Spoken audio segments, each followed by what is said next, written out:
Om Shanti. Good morning.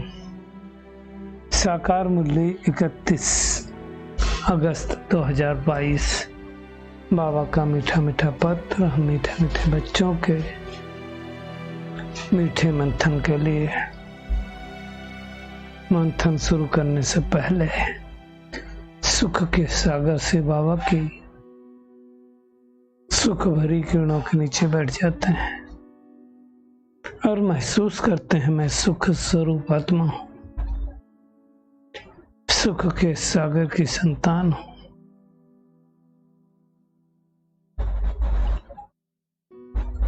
आज मीठे बाबा ने कहा, मीठे बच्चे,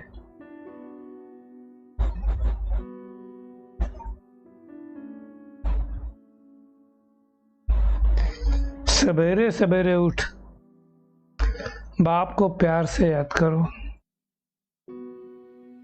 तो पत्थर बुद्धि से पारस बुद्धि बन जाएंगे। करना क्या है, हमको सवेरे सवेरे उठ करके बड़े प्यार से बाबा को याद करना है।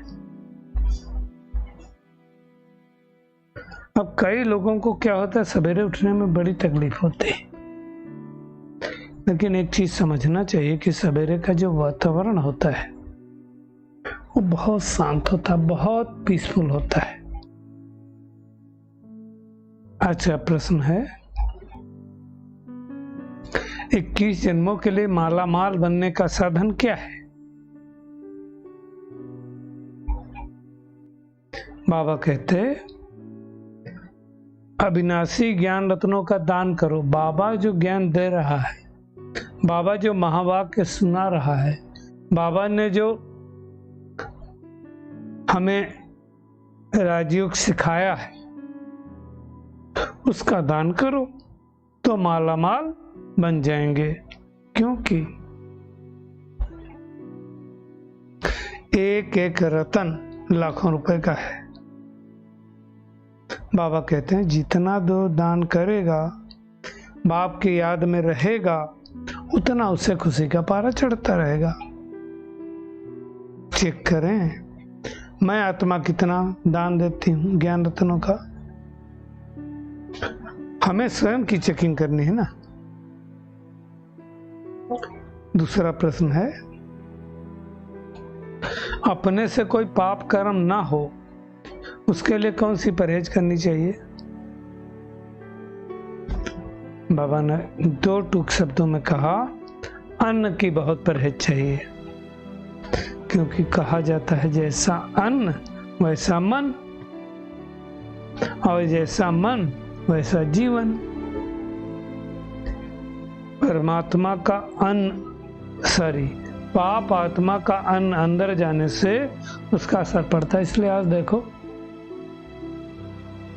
बहुत सारे लोग भ्रष्टाचार करके पाप करके अन्न कमाते हैं। पैसा तो वही खर्च होता है, इसलिए उनका मन नहीं शांत होता है। देखिए, जब हम अन्न खरीदते हैं और जिस पैसे से खरीदते हैं, अगर वो पैसा इधर उधर से आया है, किसी को दुख दे करके कमाया है, तो बद्दुआ भी साथ में आती है। इसलिए हमें बहुत सतर्क रहना है। हर एक का सरकमस्टेंस देख करके बाबा राय देता है। मान लो कोई मजबूरी है, मिलिट्री में है, खाना ही पड़ रहा है, तो बाबा कहते हैं, मुझे याद करके दृष्टि दे के खाओ।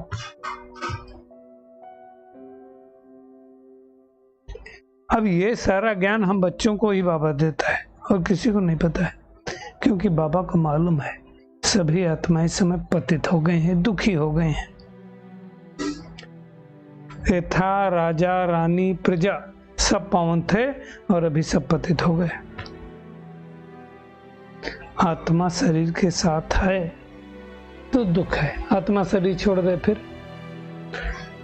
शरीर को कुछ भी करो कुछ नहीं होता है। आत्मा ही एक शरीर छोड़कर दूसरे शरीर में जाती है। शरीर जड़ है, जड़ भी वृद्धि को पाता है। आप देखो, ओम में जब बच्चे का जन्म होने से पहले, आत्मा प्रवेश करने से पहले, वो भी तो 5 तत्वों का पुतला बनता है ना। फिर धीरे धीरे उसमें आर्गन्स आते हैं, फिर उसमें आत्मा प्रवेश करती है तो चैतन्य हो जाता है। तो बाबा कहते हैं वो परमात्मा भी सुप्रीम आत्मा है, वो यहाँ करके हमको सृष्टि के आदि मध्य अंत का ज्ञान सुना रहा है।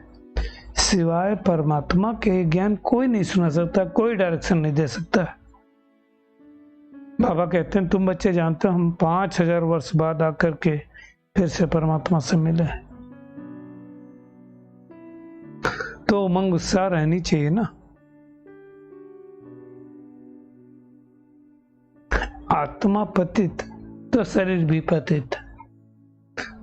उस दिन कहा था ना बाबा ने मुरली में कि देखिए आत्मा की डिग्री के हिसाब से ही हमको शरीर मिलता है। तो बाबा कहते हैं अब तू शूद्र से ब्रह्मा मुख वंशावली ब्राह्मण बने हो, तो खाली नामधारी ब्राह्मण नहीं बनना, हमारे कर्म भी ऐसे होने चाहिए, क्योंकि ब्रह्मा मुख वंशावली ब्राह्मण संगम पर ही बनते हैं। तो बाबा कहते हैं ऐसे ऐसे अपने से बातें करो कि बाबा आप तो आकर के संगम युग पर मिले हो, अभी हम आत्माओं को खुराक देते हो, हम आत्माएं परम धाम में रहते थे, फिर स्वर्ग में आए, फिर इतने इतने जन्म लिया, फिर नीचे गिरते गए, अब आप मुझे फिर से ऊपर उठा रहे हो। तो ये समझ करके बाबा को हमें याद करना है। बाबा युक्ति तो बतलाते रहते हैं, मामक्यम याद करो तो तुम पावन बन जाएंगे। गीता में है ना ये शब्द, मन मना भव। तो बाबा कहते हैं तुम याद करो तो पावन बनेंगे, और कोई उपाय नहीं है। दुनिया में भी लोग कहते हैं सिमर राम सिवर प्रभात मन मोरे, तो बुद्धि से हमें परमात्मा को सिमर करके सुख पाना है। हाथ पांव से इसमें कुछ करने की थोड़ी बात है, बुद्धि से याद करना है। कल्प पहले भी बाबा कहते तुमने याद किया था, फिर से याद कर रहे हो। जितना हम याद करेंगे उतना विक्रम दर्द होते जाएंगे। इसलिए बाबा कहते हैं हे मेरे मीठे लाडले बच्चे, मैं तुमको कल्प के संगम युग पर श्रीमत देने आया हूं।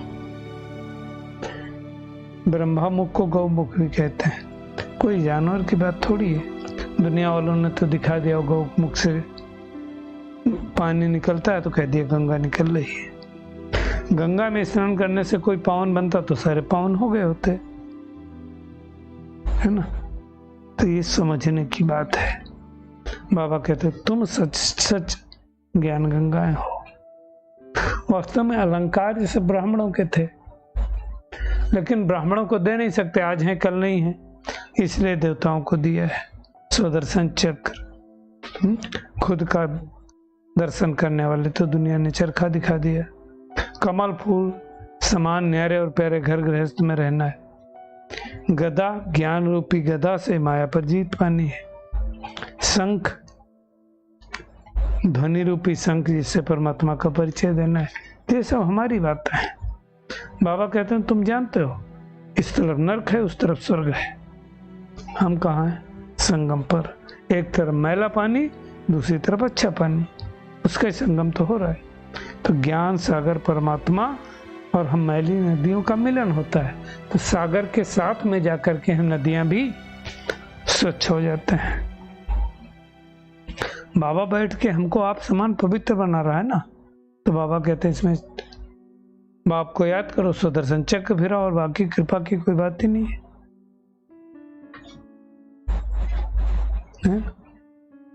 इस ड्रामा के आदि मध्य अंत में ही आकर क्रिएटर डायरेक्टर अपना पता बताता है, किसी को पता थोड़ी होता है। तो पत्थर बुद्धि से हमें पारस बुद्धि बनाता है। दुनिया में तो जाने कितने अध्याय बता दिए, 18 अध्याय बताए ना। बाबा कहते फिर भी भक्ति मार्ग में ये सब बातें वापिस होंगी। तुम्हें बाप को याद करके माला का दाना बनना है, और याद करने का सबसे बेस्ट समय क्या है? अमृत वेला। जितना याद करेंगे उतना माला माल बनेंगे, वो भी 21 जन्मों के लिए। 100% हम निर्विकारी थे, अबे 100% विकारी बने। वापिस हमें बाबा की याद के द्वारा निर्विकारी बनना है। बाबा कहते कल पहले भी जिन्होंने वर्षा लिया होगा वही लेंगे, सब थोड़ी लेंगे। अभी रावण राज्य का विनाश हो, राम राज्य की स्थापना होनी है। तो समझने की बात है, समझेंगे वही जो कल पहले समझे होंगे।